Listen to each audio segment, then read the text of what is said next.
এই নামাজ পড়া আমাকে অভ্যাসে পরিণত হয়ে গেছে। অভ্যাস মানে? আরে শিহাব ভাই, কবির ভাই আজান দিচ্ছে, চলেন নামাজ পড়তে যাই। না ভাই, যাবো না, আপনি যান। তাহলে আপনি চলেন। হুজুর, আমার একটু সমস্যা আছে। ও আচ্ছা, ঠিক আছে।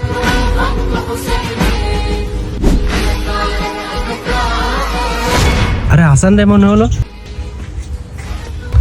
আরে তুই যে কি করিস? না, একটু কথা বলতেছিলাম। কথা? তোর ওদের সাথে কথা বলার অধিকার নাই, ওদের তোর সাথে কথা বলার অধিকার নেই। এরা মুসলিম হয়ে নামাজ পড়ে না, ভুলে গেছে নামাজ পড়া। টাকাই রয়েছিস কা? চল আই।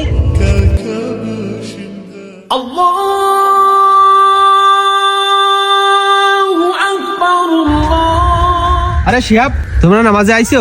হ্যাঁ ভাই, এক সপ্তাহ ধরে নিয়মিত নামাজ পড়তেছি। মাশাআল্লাহ, তোমরা তো অনেক বদলে গেছো।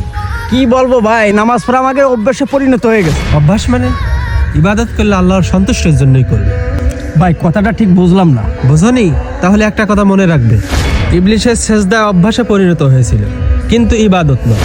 যে ইবাদতের নিয়তে নামাজ পড়ে সে আল্লাহর জান্নাতে যাবে, যে পড়বে না সে যাবে না। ঠিক আছে ভাই, আল্লাহ সন্তুষ্টর জন্য আমরা নামাজ পড়বো, আর আপনারা যারা দেখতেছেন আল্লাহ সন্তুষ্টর জন্য আপনারাও নামাজ পড়বেন।